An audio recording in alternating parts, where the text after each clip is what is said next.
Welcome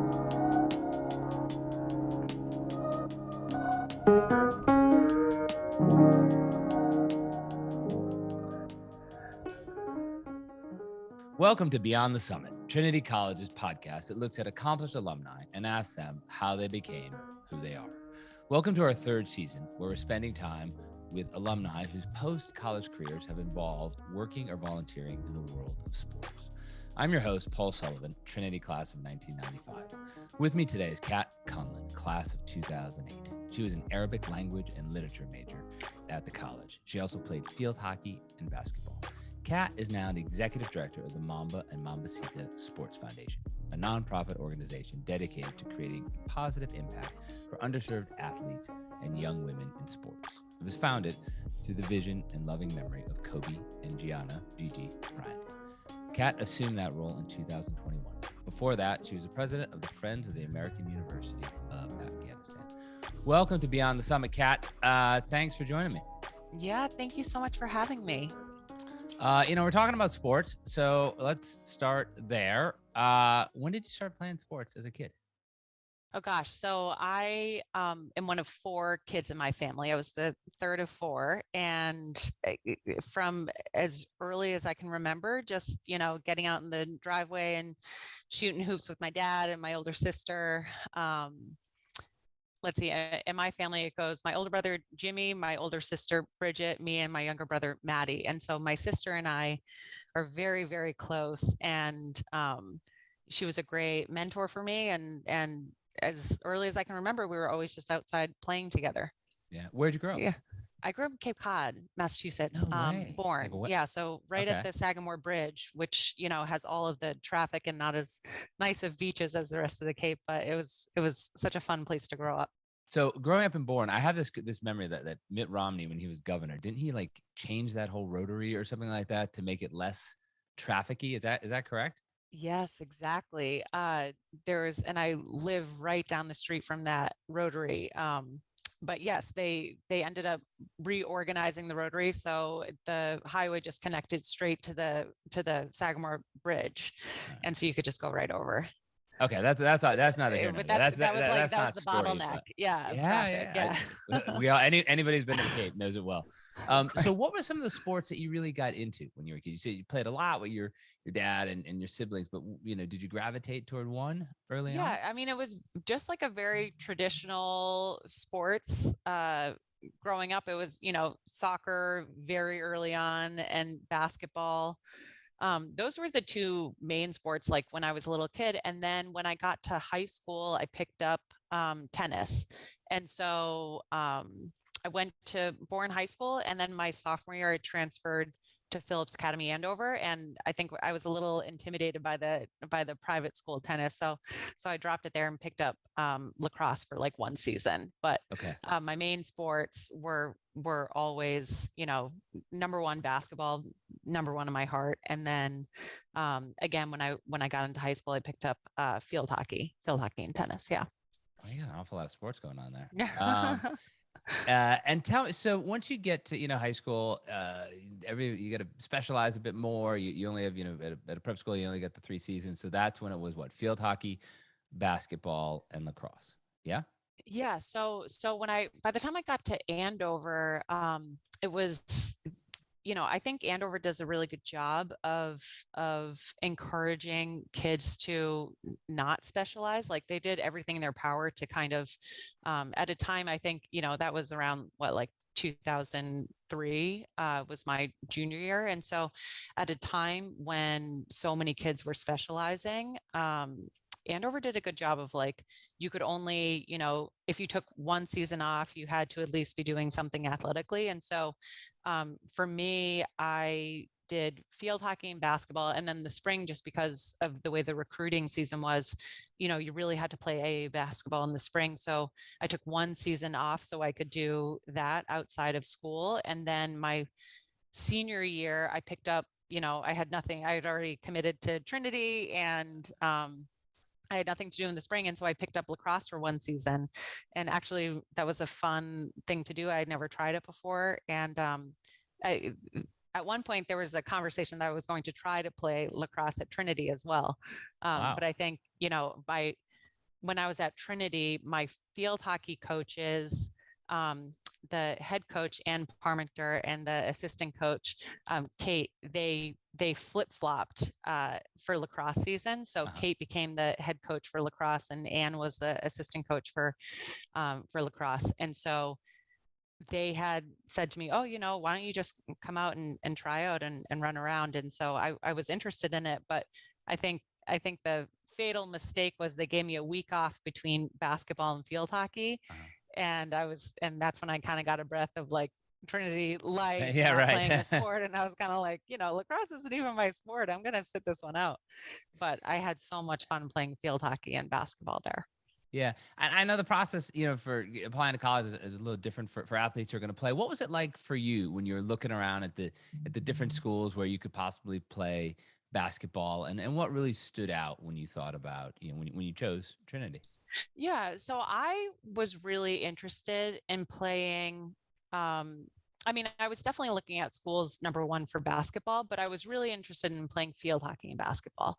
I had just come out of this amazing, private school experience that was so foreign to me growing up. I always went to public schools and actually loved that blend of public and private. But one of the things I thought Andover did really well was, it wasn't all about sports and it wasn't all about school. And so I was kind of looking for that in my college experience, something that was like strong academically, but also like great sports. And for me, a natural fit was the NESCAC League.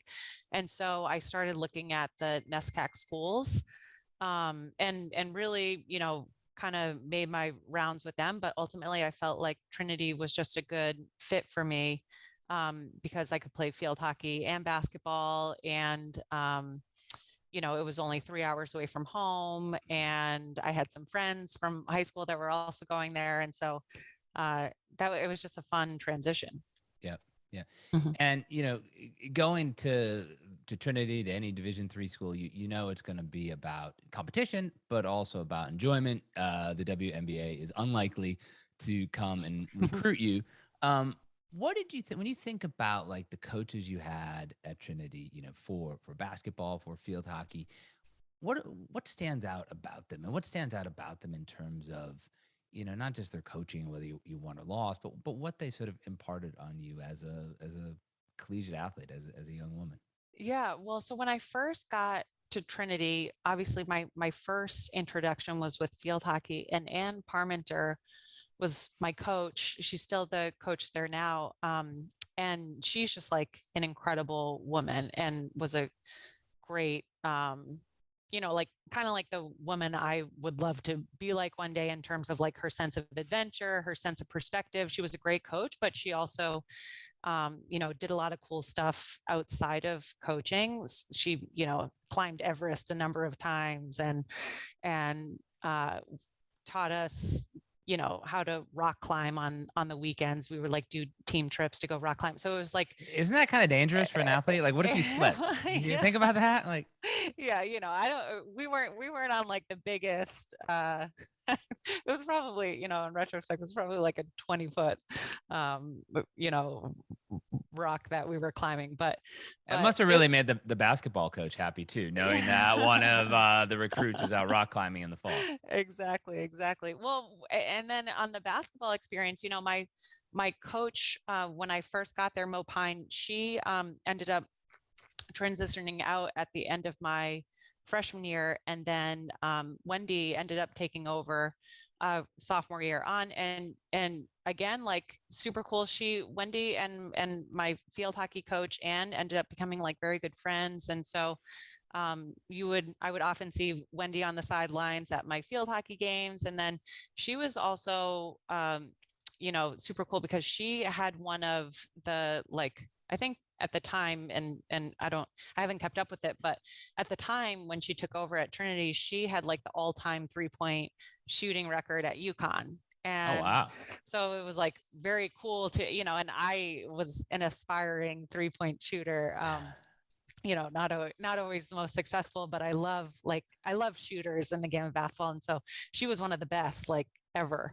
And so it was nice to play for her too. Because, it doesn't get much better than UConn women's basketball. Yeah. How was the Trinity team when you were there? Well, how did you girls play? We were scrappy. I think what was sort of funny about being a D3 athlete is, I'm 5'9", not super tall in the game of basketball, but that's like kind of tall for D3 basketball. And so even though I loved, just kind of being like a lazy 3-point shooter at Trinity, I got to, there were times when I was like the center. So I got to play all 5 positions, and that was interesting. Actually, probably 4 positions. I don't think anyone let me touch the ball as a point guard because I'm a horrible dribbler, but anyways, we were scrappy. So like we would, I love to tell people, my co-captain when I was a senior was Jess Sims, and she's now like this Peloton. Yeah, she's like a famous Peloton instructor. We talk all the time, and she often jokes, even while with Peloton, that she was probably like, she's gonna kill me when she hears it, but she's like 5'7" maybe, and she was like basically our center and was like the leading offensive defensive rebounder on our team. And it's just because she was scrappy, and I think that was indicative of how we played. So we were just average, to be honest with you. I think we lacked like height, and that's and obviously height goes a long way in basketball. But you did have a 5'7" center, so I think that kind of goes without saying that you lacked some height. We were scrappy. 2 weeks ago, my roommate and my captain when I was a junior, Sarah Cox, she was visiting me here in North Carolina, and we were up until like 2 a.m. just telling funny basketball stories.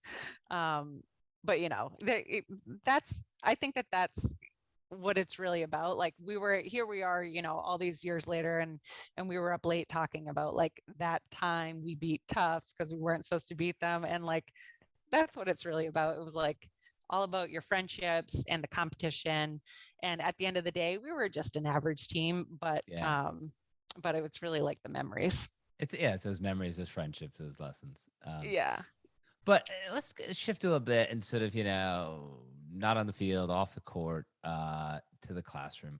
Did you always want to be an Arabic language and literature major, or was it something you sort of found when you're making your way academically through Trinity? Yeah, I mean, I feel like this is one of the great like liberal arts experiences. When I got to Trinity, I had no idea what I wanted to study. I love to read, and I love to write, and I love to research. And so I was thinking, English, history, and honestly, when I transitioned from public school to private school, my first day at Andover was 9/11, actually. And so that was a profound experience for me, and realized I knew nothing about the Middle East. And so when I got to Trinity and I was thinking about what I wanted to study, I thought, why don't I just focus on something that I'm actually really interested in and I knew nothing about. And so I focused on Middle Eastern studies, and basically because it was a lot of writing and a lot of research, and I was curious. And then Arabic, it was, it was so funny for my friends who had stuck with me on this journey I had for years to learn Spanish, because I was a horrible Spanish student. And when I told them, and now I'm going to start Arabic, they were like, what? But actually, what was nice again about Arabic at Trinity, we were all starting from the same level, right? So like with Spanish, you're all coming from different backgrounds. Some people speak it at home, some people, and like, that was not the case. That's not the case at Trinity. So we all started on like a very level playing field. And I just loved learning Arabic alongside learning about the Middle East, because, in Islamic culture, it's all one, it's all part of it. So it was a nice experience. And I had never traveled outside of the country, like ever, not even to like Canada or Mexico. And so my junior year, I got to study abroad in Egypt. Oh, wow. so like landed there, had to find an apartment. I mean, it was this amazing experience. And so that's just what I love about D3 sports. It's like it was just such a perfect balance of like take sports seriously, take academics seriously, but still give yourself room to experiment and grow. And my basketball coach couldn't have been more supportive of that decision. Right, meaning that even though you enjoyed basketball, you're good at it, that didn't get in the way of you having this amazing experience in Yeah, I Egypt. still got to play when I left my junior year for Egypt. I still got to play, a quarter of the games that season. And then while I was abroad, I was writing my basketball team, just kind of like my experience being a woman in Egypt. And that was right before, it was like the year before the Arab Spring. And so it was a very tense time politically. And just like there are so many wonderful things about the Middle East, but as a um, young person who was just experiencing it, there was also things like a lot of harassment on the streets and things like that. And so I was able to communicate that with my basketball team. And I think, my coach appreciated that. I think my teammates appreciated that. And it was like this extension of being a teammate, just not on the court. Mhm. Yeah. Yeah. When you think about, the professors you had or the coaches or assistant coaches Mm-hmm. who really had an impact on you as a young woman and who you still think about today, who are a couple of those people that stand out? Yeah. So academically, Raymond Baker was he was one of my Middle Eastern studies professors, and he really encouraged me to study abroad in the Middle East. And it was during a time where my friends were going to Rome and Barcelona and having incredible experiences there. But he kind of pulled me aside and said, "Listen, like some point in your life, I'm sure you'll get to Europe, but this is the time in your life to really like dive into what you're studying and also like have an incredible experience in a place that you may never get to later in life." And so that just changed the trajectory of my life in many ways, that experience. And so I love Raymond for that. After, and I'm sure we'll get into this, but after college, I ended up working for an American university in Afghanistan. And when I was in Egypt, I studied at the American University in Cairo. So there was definitely a link there. And even while I was working with the school in Afghanistan, I had emails back and forth with Raymond Baker and Vijay Prashad, who was another like beloved professor of mine. They were super supportive of my career post Trinity. And so I love them for that. And then again, my coaches, have remained in touch with. I've run marathons, and Ann Parmenter, again, my field hockey coach, she was a huge inspiration for me in running marathons. She's run probably like a million at this point. And still every time that I run one and post on social media, she's always reaching out and congratulating along with my basketball coach. And so I definitely still feel that sense of support since Yeah. I've graduated. Yeah. What's your best marathon time? Oh gosh, there hasn't been a great time, but a lot of great efforts. And I actually I run alongside one of my girlfriends who she's incredible. Her name's Sila, and she has stage 4 lung cancer. And so she and I are running Boston this year. She will have had, you know, this horrible cancer for the last 5.5 years, and this will be our 6th marathon together. And so Oh she's my gosh. incredible in so Yeah. many ways. And so she and I are all about taking it in for the experience. We're not trying to get a best time, but we still have, I would say, with everything considered, I mean, we're still averaging like 10-minute miles or just below that. So Yeah. it's pretty good. Yeah. That's good. Yeah. Yeah. So as you come back from Egypt, you got your senior year, you're gonna play sports, you're gonna finish up your major, but you know, I can imagine like when you're finishing up at Andover, you had structure, you knew what you're gonna do, you've been recruited to play basketball at Trinity, boom, you're gonna go there. But now you're wrapping up at the college, and you've had again life changing experience your junior year. Here you are back in Hartford playing basketball, but you're thinking, what am I going to do? Like, what were some of those thoughts that were going through your head at that point as to, what was going to come next? Yeah, it was interesting. I always thought that I wanted to work at ESPN. I was like one of these, I think Aaron Andrews is so cool. Maybe I want to be a sports commentator. And so I applied for a job at ESPN as a production assistant. And I actually got the job, accepted the job, but there was a month time frame between when I accepted and when I was starting. And I wouldn't recommend this to anyone because I'm sure I'm blacklisted at ESPN for this reason. But during that time, there was something that just didn't feel right about it to me because, again, I was coming off of this like incredible experience in Egypt. And so I went down to DC for a week and actually connected with Artie Schweitzer, who was a friend of mine at Trinity. His mother, Leslie Schweitzer, had just joined the board of the American University in Afghanistan. And so I went down to DC and she set me up with all of these meetings for different positions that dealt with the Middle East in DC at the time. And I was just sort of like exploring because I just had this like gut reaction to the ESPN job for some reason.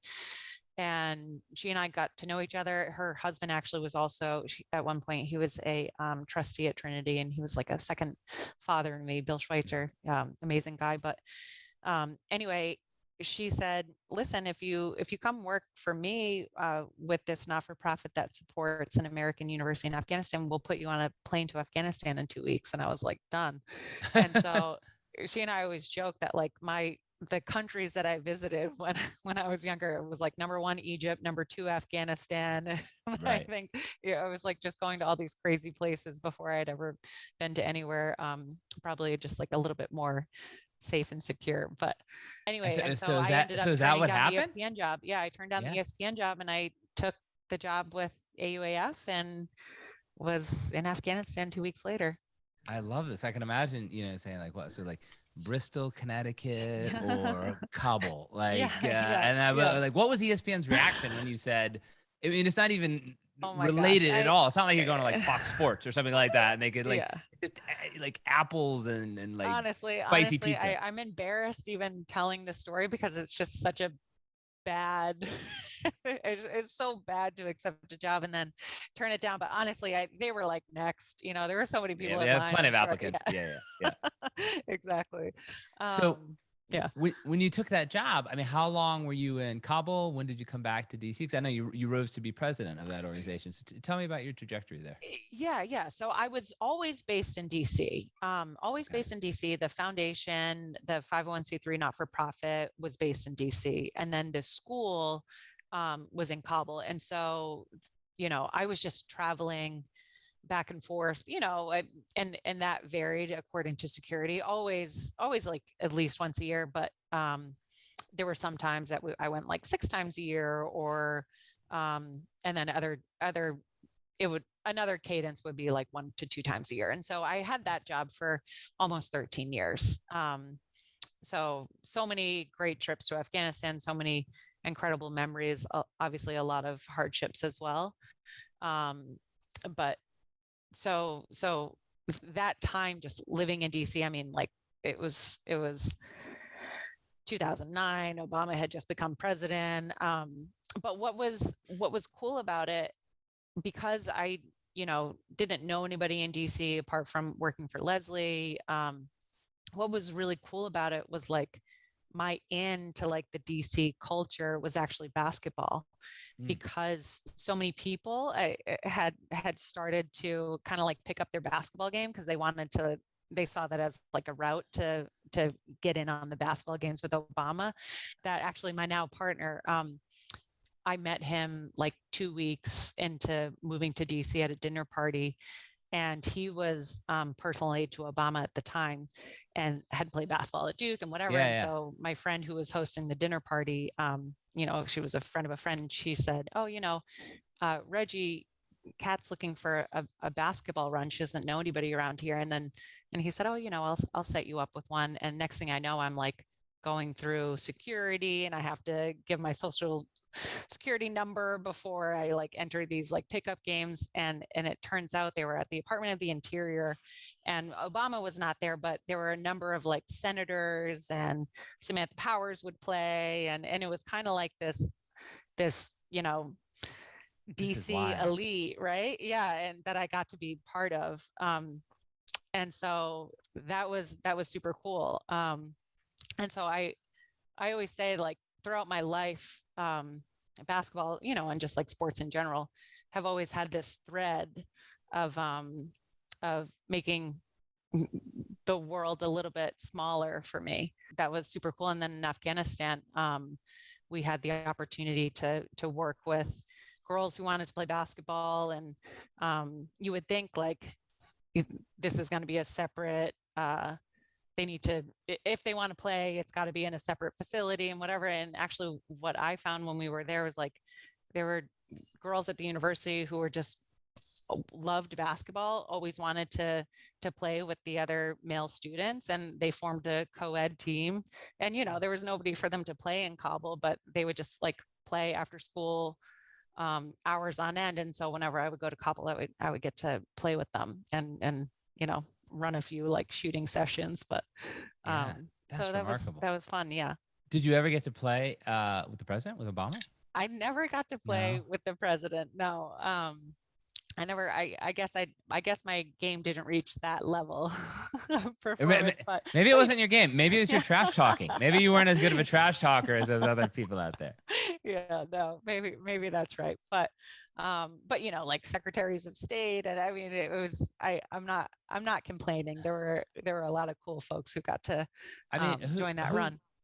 Who had game? Like Samantha Powers, at the UN. Samantha Powers and I would guard each other. She's as one could imagine, she's scrappy. She was like a fierce defender, and yeah, and so that was cool. And I'm trying to think of who else. Like, oh, the names are just escaping me now. But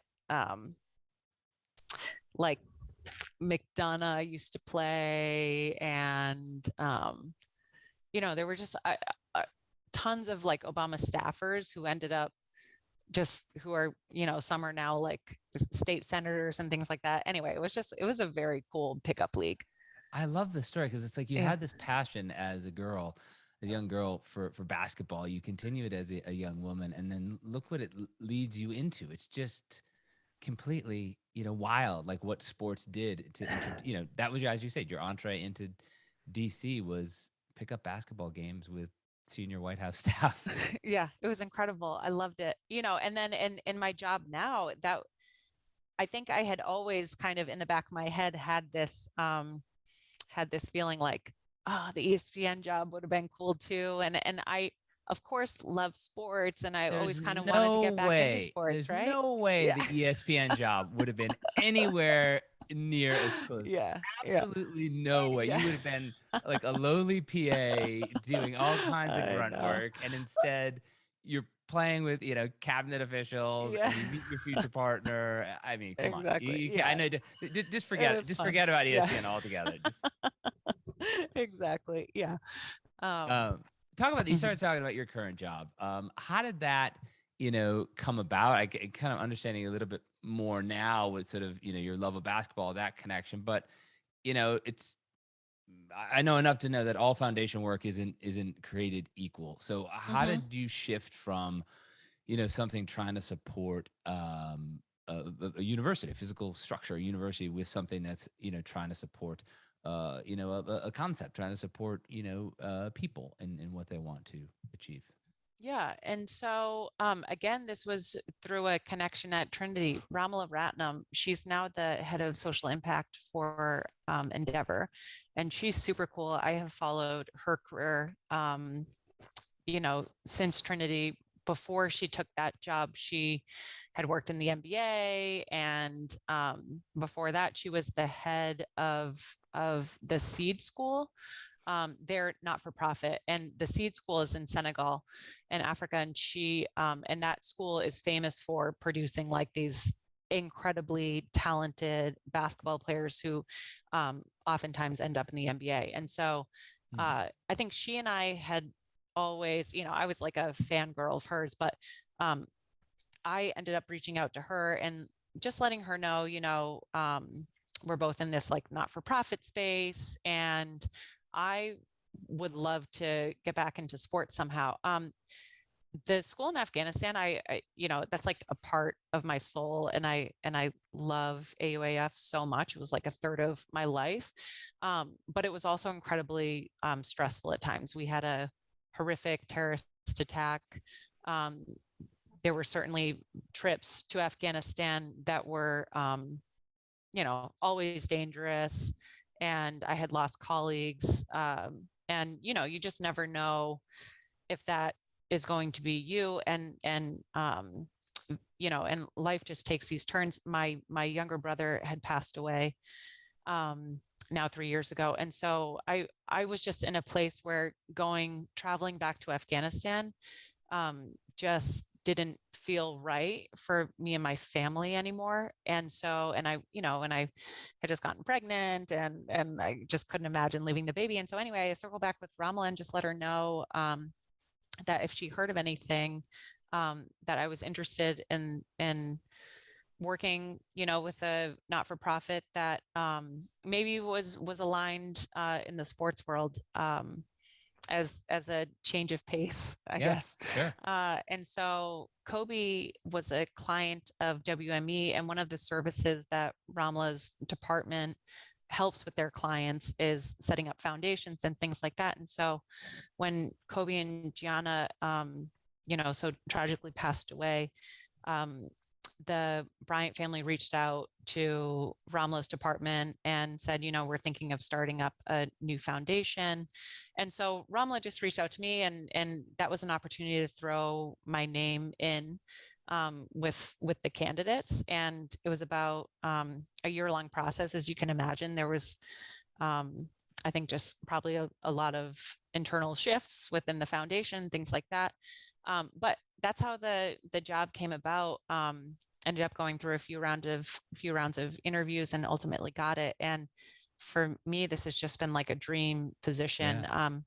Not only because, as a basketball player, we all love and admire Kobe, but for all the things that he was doing to support Gianna, and her quest to be a future WNBA player. And then I also just relate on the grief piece of it as well. I know that losing family, although nothing is alike, but I relate, and wanting to keep a loved one's memory alive. So this has really just been a dream position for me, and I love giving back through a sport that has given me so much throughout my life. Yeah. What's your day-to-day like? Like what do you do on any given day, your week to week? Yeah. So I would say we are really navigating how we want the foundation to like truly honor the legacies of Kobe and Gigi. So I would say it's kind of like a two-branch, or like a two-prong approach right now. There's what I would call like local efforts between LA and Orange County. The Bryant family's from Orange County, and then obviously a strong influence in LA. So, we're running basketball camps and doing like Kobe, following his basketball career was doing a lot of things creatively. And one of those things was like he did, a series of podcasts for children and wrote books. And so we're, donating those services to local educational communities. And then I would say like the second prong is coming up with like, what is our national focus going to be? And so that's just taken a lot of time to really like be thoughtful about, and we'll be ready to unveil that soon, but we're not quite there yet. Well, as I was going to say, like, taking this job when the pandemic, when you first started, it was still really raging, particularly in California. Has this given you sort of a time to sort of build up the program and you decide what you're going to do, and then hopefully, you know, sooner rather than later, you're going to be able to sort of, you know, fund stuff because the kids will be out there, you know, playing ball and not so worried about, or less worried about COVID. Is that sort of the strategy? Or Yeah, exactly. And you know, and I think, and it's also just being really thoughtful of around like Vanessa Bryant's incredible, and she's always thinking like, okay, what would Gianna do? What would Kobe do? And so continuing some of those efforts, but then also um, just being mindful of the incredible platform of the foundation and how we can have like a real national and one day, you know, potentially international focus on a cause that that is meaningful to their legacy, but also to the Bryant family. yeah, yeah, this has Yeah. been great. Thank you for your time. I really appreciate it. Yeah. Thank you so much for having me. We go into these silly questions at the very end, so I never prep you. Before we get into those silly questions, anything I didn't ask you that you want to tell me? I've really enjoyed hearing your sort of your journey, but anything I left out that you want to make sure I know? Oh, that's so nice of you. I can't think of anything right now. No, I can't think of anything. No? You've Okay. done, this has been a very thorough interview. Good. Yeah. All right. Now I'm going to take it down a notch from thorough interview to silliness. And so, Yeah. at the end of every one of these podcasts, we do what I call the Beyond the Summit Fast Five. Pretty self-explanatory. 5 questions. Answer them fastly. In other words, you know, don't think, just answer. Oh Okay. gosh. Okay. All right. Are you Yeah. ready? I am. Are you sure? I mean, you did, you know, you were an athlete, so you're probably ready. Yeah. Right? Okay. Number one, what'd you want to do, or what'd you want to be when you arrived at Trinity that first day? An ESPN anchor. All right, there you go. Yeah. Number two, what's one thing that happened at Trinity that your colleagues never knew about you? Oh, one thing that happened.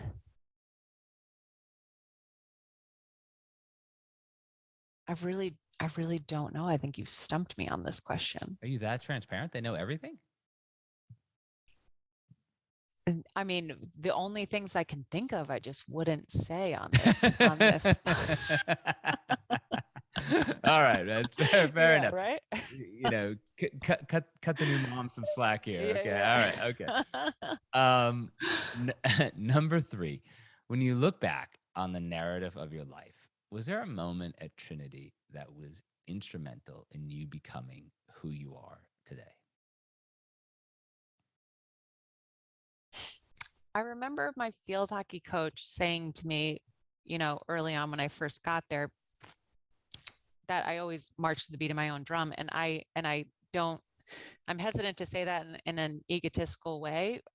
There was, you know, when we would leave practice, like a group would, most of the team, you know, would head up to Mather, the dining hall. And then I would always kind of like go off on my own and go back to my dorm room and then maybe meet up later.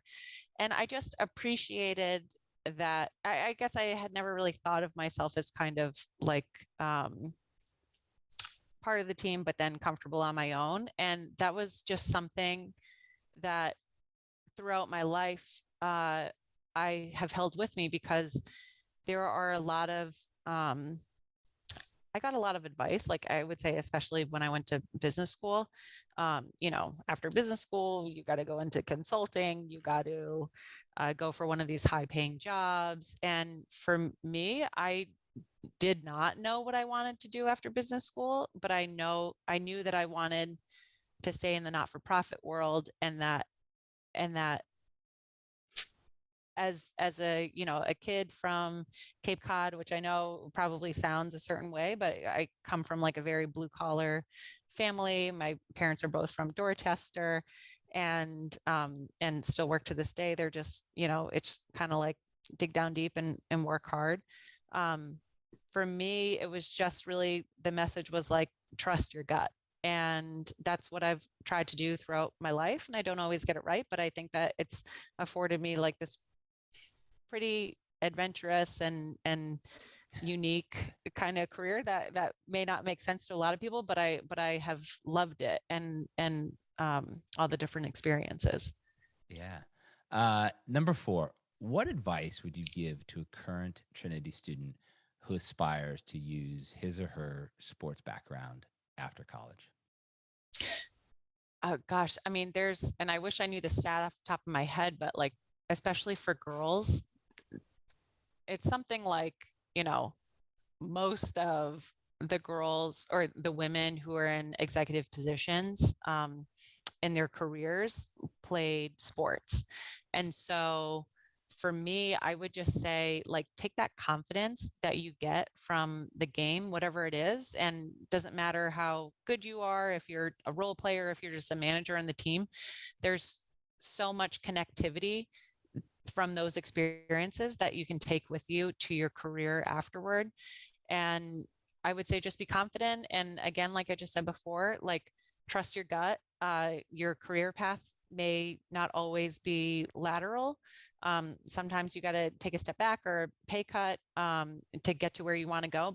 But don't be afraid to take a job that you're just really interested in, and maybe it doesn't pay super well, but let your I hate the word passion, but like, let your passion, your gut kind of lead the way, because as long as you stay interested, then there's any of number of opportunities that will arise. Okay. And number 5, the most important question. If the Trinity Bantam, our beloved mascot, had been one of your trusted advisors, what role would the fierce chicken play in your life? Oh God.